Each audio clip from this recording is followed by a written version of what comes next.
Tapi pada saat itu sebelum Islam masuk ke Indonesia, keadaan masyarakat Nusantara itu sangat beragam. Jadi aliran mereka itu masih mengikuti aliran kepercayaan animisme dan dinamisme. Animisme sendiri dari bahasa Latin yaitu anima, yang berarti kepercayaan terhadap makhluk halus atau roh. Dan dinamisme sendiri yaitu kepercayaan terhadap benda-benda di sekitar mereka yang dipercaya memiliki kekuatan gaib. Selanjutnya kita masuk ke rute masuknya ajaran Islam ke dalam Nusantara. Nah, itu tuh bisa dilihat dari dua rute utara dan rute selatan. Yang rute utara itu berasal dari Damaskus, lalu ke Bangladesh, lalu ke Gujarat, dan Sri Lanka, baru ke Nusantara. Sedangkan yang selatan itu dimulai dari zaman, lalu ke Gujarat, lalu ke Sri Lanka, dan baru ke Nusantara. Teori yang kedua ini teori Makkah, berasal dari Buya Hamka. Buya Hamka menggunakan berita yang berasal dari Cina dinasti sebagai acuan teori ini. Menurutnya, Islam masuk ke Nusantara pada abad ke-7 Masehi. Berdasarkan berita Cina dinasti Tang, ditemukan pemukiman saudagar Arab di wilayah pantai barat Sumatera. Yang ketiga, teori Persia oleh Prof. Dr. Husain Jajaningrat. Menurutnya, teori ini Islam masuk dari Persia dan dari pemahaman Syiah. Pendapat ini didasarkan pada sistem baca bacaan huruf Al-Quran pertama di Jawa Barat yang menggunakan ejaan Persia. Teori ini dipandang lemah karena pada saat itu tidak semua yang menggunakan ejaan Persia ini sebagai penganut Syiah.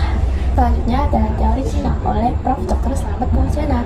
Slamet Muljana menyatakan bahwa Sultan Demak merupakan keturunan Cina. Lebih dari itu, menurutnya Wali Songo juga merupakan keturunan dari Cina. Pendapat ini didasarkan pada kronik Kelenteng Sampokong. Pertanyaannya, mengapa nama Sultan Demak dan para Wali Songo yang dicantumkan dalam kronik Kelenteng Wali Songo itu? Nah, pertanyaan tersebut merupakan salah satu hal yang menjadi lemahnya teori ini. Teori selanjutnya itu teori maritim. Teori maritim ini oleh N.A. Bell sendiri mengatakan walaupun di Mekah dan Madinah terjadi peperangan kurang lebih selama kurun waktu 10 tahun antara 1 sampai 11 Hijriah atau 662 sampai 623 Masehi, namun tidak memutuskan jalur perdagangan laut yang sudah menjadi tradisi sejak lama.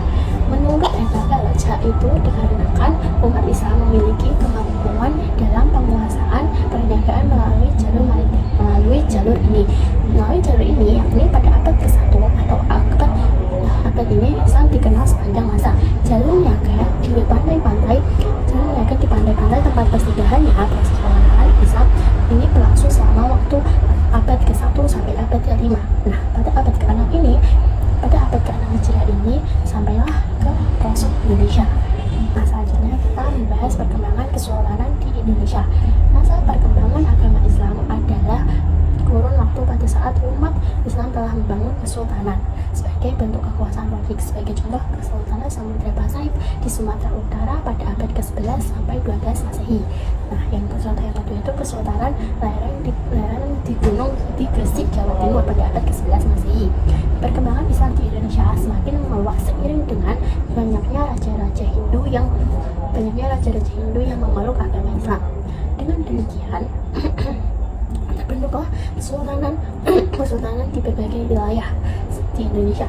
Istilah kerajaan diganti dengan kesultanan, sedangkan istilah raja diganti dengan sultan. Nah, salah satu motif para raja Hindu memeluk Islam adalah untuk mempertahankan kekuasaannya yang berada di tangannya, karena mayoritas umat Hindu sudah memeluk Islam terlebih dahulu. Mereka berbondong-bondong masuk ke dalam memeluk agama Islam karena syarat masuk Islam itu menurut mereka mudah, tapi Islam itu tidak mengenal yang namanya sistem kasta. Jadi mereka mengatakan Islam ini dianggap sebagai agama yang membebaskan bagi rakyat jelata. Selanjutnya kita masuk ke dalam tokoh-tokoh penyebar agama ajaran Islam di Indonesia. Yang pertama ada Sultan Malik Al-Saleh pada tahun 1267 sampai 1297 Masehi. Myursil atau Sultan Malik Al-Saleh merupakan pendiri dari Raja pertama Samudra Pasai, berdiri pada tahun 1267 sampai 1267 Masehi. Myursil memeluk agama Islam karena berkat pertemuannya dengan Syekh Ismail dari Mekah. Setelah masuk Islam, Myursil bergelar Sultan Malik Al-Saleh. Myursil bergelar Sultan Malik Al-Saleh dan berkuasa selama 29 tahun. Wow, lama sekali. Kesultanan Samudra Pasai merupakan gabungan dari kerajaan Baulak dan kerajaan Pasai. Sultan Al-Malik adalah merupakan tokoh ajaran penyebar Islam dari Asia Tenggara. Yang kedua ada Sultan Ahmad 1326 sampai 1348 Masehi. Beliau merupakan Sultan Samudra Pasai yang ketiga. Bergelar Sultan Malik Al-Tauhid kedua. Pada masa pemerintahannya, Kesultanan Samudra Pasai dikunjungi oleh penjelajah dari Maroko, yaitu Ibnu Battuta. Menurut catatan Ibnu Battuta, Sultan Ahmad sangat memperhatikan perkembangan dan kemajuan agama Islam. Yang ketiga ada Sultan Alauddin Riyad Shah. Sultan Alauddin Riyad Shah 1538 sampai 1571 Masehi. Beliau merupakan Sultan Aceh ketiga, terkenal sebagai peletak dasar-dasar kerajaan Kesultanan Aceh. Hubungan baik dengan Kesultanan Turki Utsmani dan kerajaan-kerajaan Islam lainnya menjadikan pemerintahannya semakin kuat. Sultan Alauddin Riyad Shah berperan dan berjasa dalam penyebaran agama Islam di wilayah Aceh. Yang keempat ada Wali Songo yang pada tahun 1404 sampai 1596 Masehi. Wali Songo merupakan 9 wali susunan yang menjadi pelopor penyebaran agama Islam di Pulau Jawa. Mereka adalah yang pertama ada Sultan Maulana Malik Ibrahim atau Sunan Gresik, yang kedua ada Raden Rahmat atau Sunan Ampel, yang ketiga ada Maulana Mahluk Ibrahim yaitu Sunan Bonang, yang keempat ada Raden Paku Sunan Giri, yang kelima Syarifuddin Sunan Derajat, yang keenam ada Raden Mas Syahid yaitu Sunan Kalijaga, yang ketujuh ada Jafar Shadiq Sunan Kudus, yang kedelapan Raden Umar Said yaitu Sunan Muria, yang kesembilan Syarif Hidayatullah Sunan Gunung Jati. Nah, mereka ini merupakan mereka menggunakan berbagai saluran dakwah, di antaranya kebudayaan, kesenian, pendidikan, pernikahan, perdagangan, dan politik.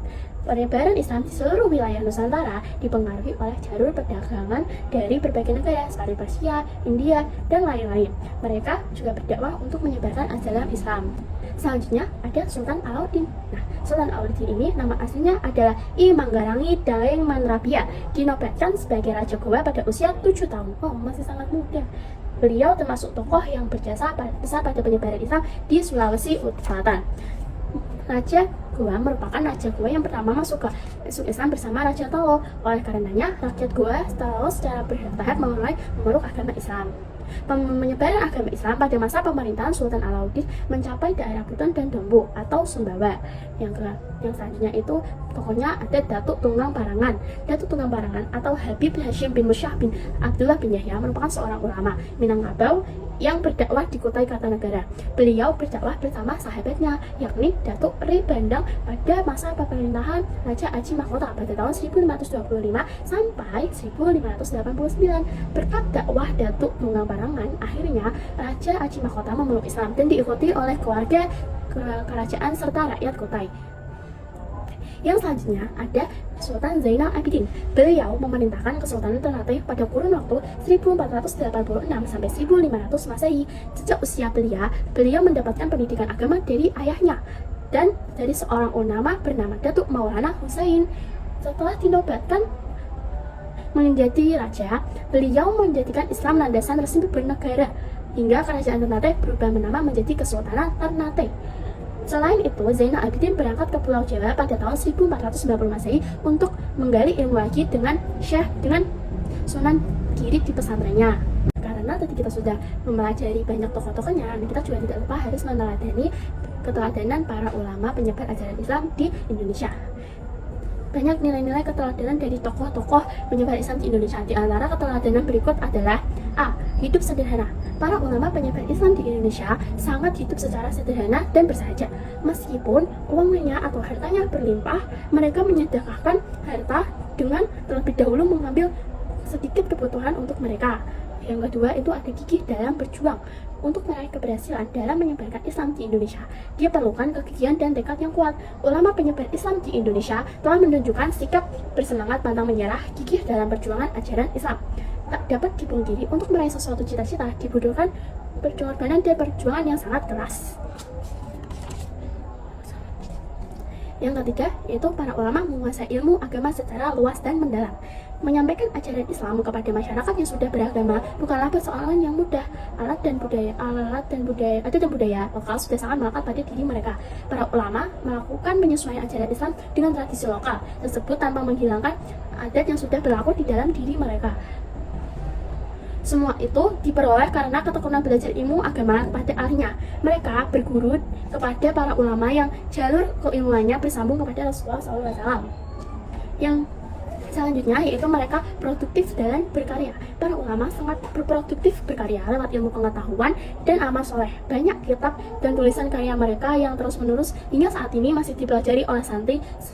Karya-karya tersebut merupakan wujud kepedulian para ulama dalam menyelamatkan penerus dari jalan yang sesat. Para ulama berusaha melawan rasa malas, melangkan waktu. Para ulama berusaha dan pikiran untuk mendokumentasikan hal tersebut dalam sebuah kitab. Yang selanjutnya yaitu sifat ulama yang sabar. Ujian dan cobaan yang dilalui para ulama penyebar Islam di Indonesia berhasil dilalui dengan kesabaran. Salah satu hikmah diajarnya ujian tersebut adalah dapat diketahui tingkat keimanan seseorang. Allah Subhanahu wa Ta'ala tidak menguji siapakah di antara hambanya yang baik, yang paling banyak atau paling terbaik amal-amalnya. Seorang pendakwah harus memiliki tingkat kesabaran tinggi karena menghadapi umat yang memiliki keragaman budaya, etnis, tingkat pendidikan, dan kepribadian masing-masing. Seorang akan diuji Allah SWT sesuai iman yang dimilikinya. Sekian resumen bab 5 dari saya. Pesannya apabila ada kata yang salah mohon dimaafkan. Wassalamualaikum warahmatullahi wabarakatuh.